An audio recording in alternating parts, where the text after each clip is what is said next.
Hello and welcome.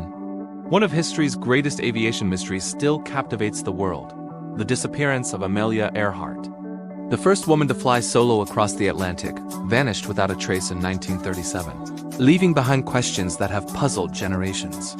What really happened to this pioneering aviator on her final, fateful flight? Today, we'll dive deep into her incredible life, the baffling details of her disappearance, and the leading theories that attempt to solve this decades-old puzzle. Born in 1897 in Atchison, Kansas, Amelia Mary Earhart was never one to follow convention. From a young age, she was adventurous, independent, and drawn to activities typically reserved for boys. But it was a 10-minute plane ride at an air show in 1920 that truly set her destiny in motion. She later said, "By the time I had got 200 or 300 feet off the ground, I knew I had to fly, and fly she did." She worked various jobs to save up for flying lessons, eventually buying her own bright yellow biplane, which she nicknamed the Canary. Her early career was a series of broken records and shattered expectations. She set an altitude record for female pilots, became the first woman to fly across the North American continent and back, and participated in air races. But her most famous accomplishment came in 1932. 5 years after Charles Lindbergh's historic flight, Amelia Earhart piloted her Lockheed Vega solo across the Atlantic Ocean, battling icy conditions and mechanical problems to land in a pasture in Northern Ireland. This feat earned her international fame, the Distinguished Flying Cross from the U.S. Congress, and solidified her status as a global icon and a powerful symbol of female empowerment. She inspired millions of women to pursue their dreams, no matter how unconventional. By 1937, Earhart was ready for her greatest challenge yet: to become the first woman to circumnavigate the globe. This wasn't just any flight. It was a grueling 29,000-mile journey following a difficult equatorial route. Her aircraft was a state-of-the-art twin-engine Lockheed Model 10E Electra, specially modified with extra fuel tanks. Her partner for this monumental undertaking was the highly experienced navigator, Fred Noonan. After a failed first attempt that damaged the plane, they set off again, this time flying from west to east. The journey began on June 1, 1937, from Miami. They made steady progress, crossing South America, Africa, India, and Southeast Asia. By late June, they had completed over 22,000 miles and arrived in Lae, New Guinea. Only 7,000 miles remained, but it was the most perilous leg of the entire journey, a vast, unforgiving stretch of the Central Pacific Ocean. Their next stop was Howland Island, a tiny flat speck of land just 2 miles long and half a mile wide. Finding it would be an incredible navigational feat. Relying on Noonan's celestial navigation skills and radio guidance from a U.S. Coast Guard cutter, the Itasca, stationed near the island. On July 2, 1937, Earhart and Noonan took off from Lae, embarking on the 2,556-mile flight to Howland Island. For hours, things seemed to be going according to plan. But as they neared their destination, radio communications became sporadic and confusing.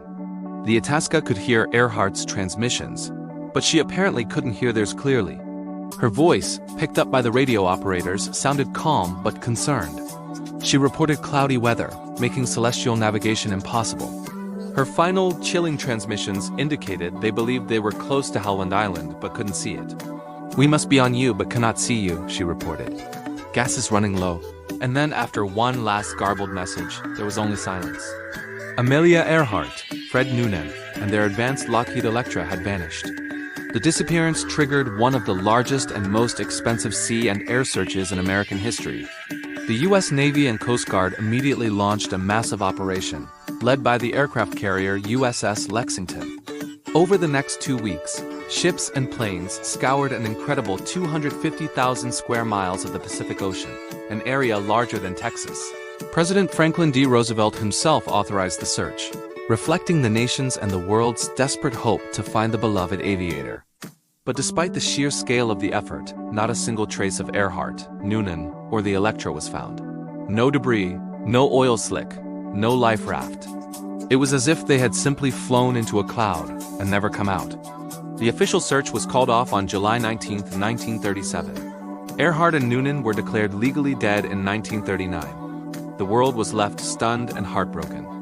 The disappearance became a global sensation, dominating newspaper headlines and radio broadcasts for weeks, fueling a storm of speculation, grief, and a mystery that would endure for generations. In the absence of concrete evidence, a number of theories emerged to explain what happened. The most widely accepted and official explanation is the crash and sink theory. This straightforward hypothesis suggests that Earhart and Noonan, unable to find Howland Island and running critically low on fuel, were forced to ditch the heavy Electra in the open ocean. The plane would have sunk quickly, taking them with it to the bottom of the deep Pacific, leaving no trace. This theory aligns with Earhart's last radio calls about low fuel and her inability to locate the island. However, a compelling alternative is the Gardner Island hypothesis, now known as the Nikomaroro hypothesis. This theory, championed by the International Group for Historic Aircraft Recovery, or TIAR, suggests that Earhart and Noonan missed Howland Island and, looking for a place to land, spotted an uninhabited atoll, then called Gardner Island, about 350 miles to the southeast. The hypothesis posits they managed to land the Electra on a flat reef fringing the island and survived for a time as castaways, sending out distress calls on the plane's radio until it was washed away by the tide. Over the years, expeditions to Nikomaroro have uncovered tantalizing, though not definitive, artifacts. These include remnants of a shoe, a sextant box similar to the type Noonan used, and, most intriguingly, a partial human skeleton discovered in 1940. While the bones themselves were lost, modern analysis of the original skeletal measurements suggests they could have belonged to a female of European ancestry, consistent with Earhart's height and build. Fragments of a plexiglass window and pieces of aluminum sheeting have also been found, fueling intense debate about whether they belong to the lost Electra. Then there are the more sensational theories. One popular but largely unsubstantiated claim is the Japanese capture theory. This theory speculates that Earhart and Noonan were blown off course and either crashed or were forced to land in the Marshall Islands, which were then under Japanese control.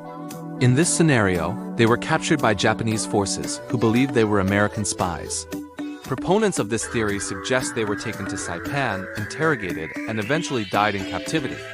This idea has been fueled by anecdotal accounts from islanders and a few blurry photographs, but no official Japanese or American records have ever corroborated it. Even more speculative is the spy's secret mission theory. This narrative suggests that Amelia Earhart wasn't just a pilot but was actually an agent for the US government. Her round-the-world flight in this version of events was a cover for a secret mission to fly over Japanese-mandated islands in the Pacific and gather photographic intelligence on their military buildup.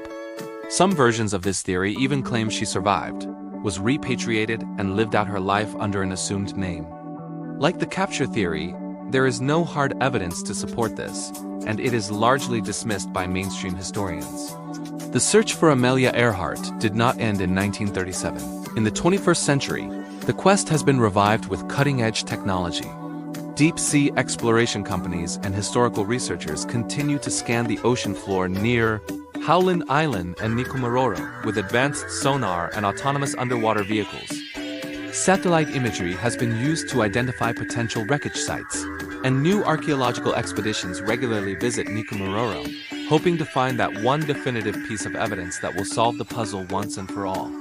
While these modern investigations have kept the story alive and turned up intriguing clues, they have yet to provide a conclusive answer.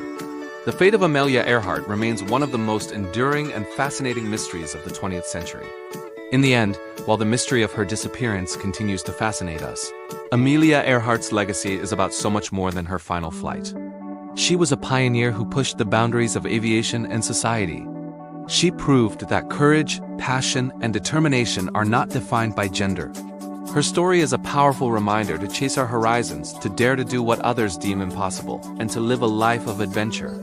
Her spirit continues to inspire adventurers, dreamers, and anyone who looks to the sky and sees not a limit, but a world of infinite possibility.